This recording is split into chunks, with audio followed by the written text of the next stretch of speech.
Hot dogs, horseshoes, and hand grenades. A game so perfect in some regards and so flawed in others. This is reflected in a few places in the game. The exquisitely detailed guns and weapons versus the not so detailed environments, or the fine and precise way of weapon handling that is probably the closest to real life of any game, versus the not so exciting gameplay of some of the levels. One really good thing from the game is the ability to change and cater the experience to you. Not only with mods, but the large amount of settings in the menu that make sure that everyone can play how they want. One way I've catered the game to how I want to play is the locomotion. Now there are two main locomotion methods that most use. The most popular is Arm Swinger. Arm Swinger was tailor-made by the dev Anton to fix a couple of things. Arm Swinger only uses one button, and then to move, you flail your arms. This is also supposed to help with motion sickness. But you lose the ability to aim for a good part of moving, at least when compared to Twin Stick, which is the other locomotion type. Most of the pros have switched to Arm Swinger for its greater speed advantage and precision in moving.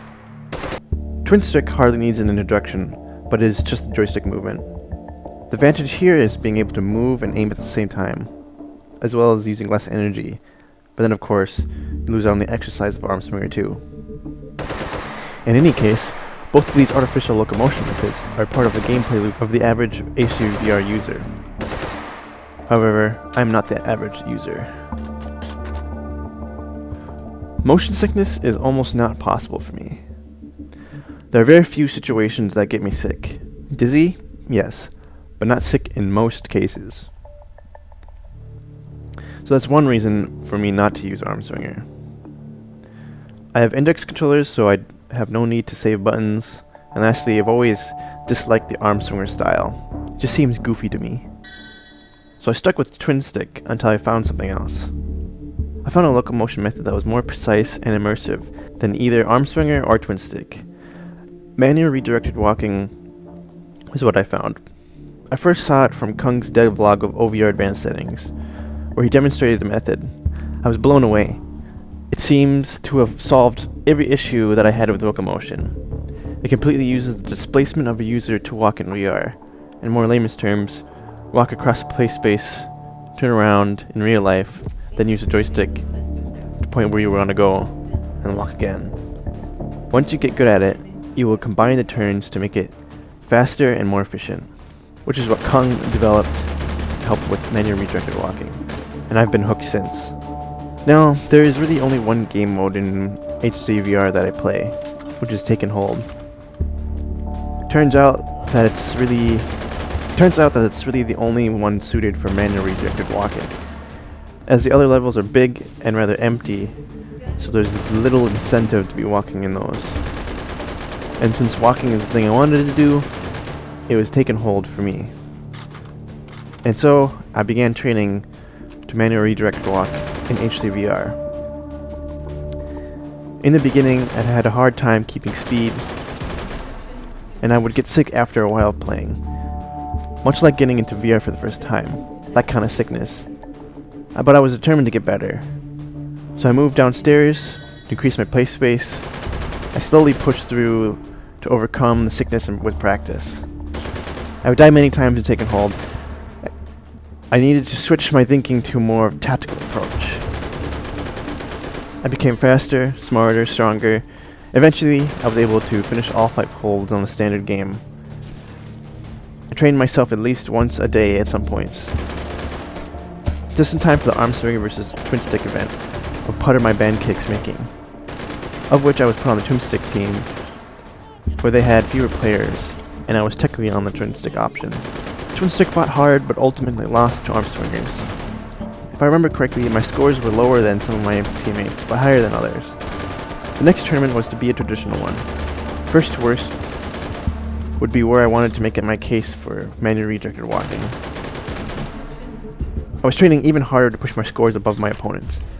My first opponent, Mac, actually won the tournament, so I was immediately put into the loser bracket. I knocked a couple guys out, but my score was on the lower side of average. I was happy to keep up with some of the players, but ultimately I was pushed out by an average player. Not all was bad. I did make myself known to the small community of H3R's competitive take and hold for my walking. Nowadays, I train in H3VR for fun, and I've learned a couple of tricks specific to mana redirected walking. I've been wanting to challenge someone with a treadmill, but those who have them and play H3VR at a competitive level are few and far between. Wiley. Changing the topic back to the technical details of mana redirected walking. The precision is unmatched by all other locomotion methods. It is simply natural and intuitive, except for the spinning part, which I'll get into. Again, it's immersive and can be a good form of exercise, but should you learn mana redirected walking? I think so.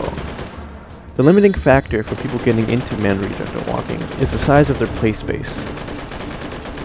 After that, it's whether they get sickness from spinning, and then the cable problem.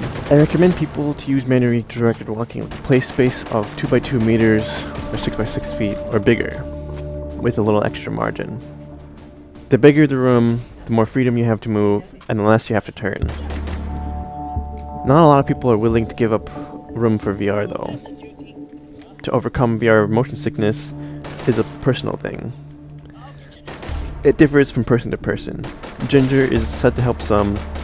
I was able to overcome it with tons of practice and willingness to become uncomfortable.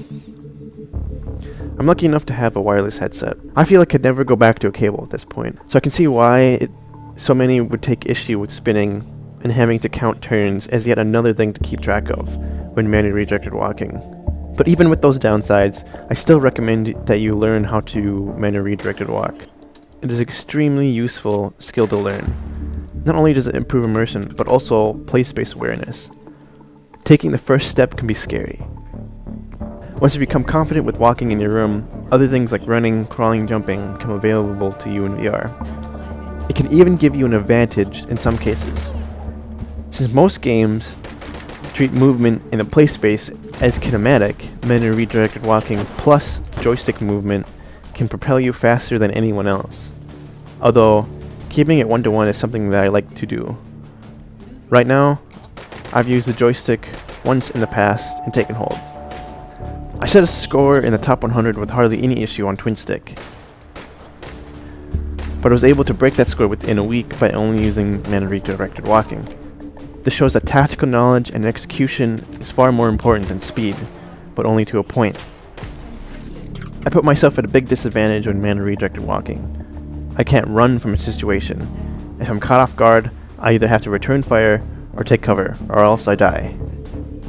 Personally, I think after walking over 100 miles in the default take and hold level, I think I know the walls and the ceilings and the corridors better than Anton, or even the other players of H3VR.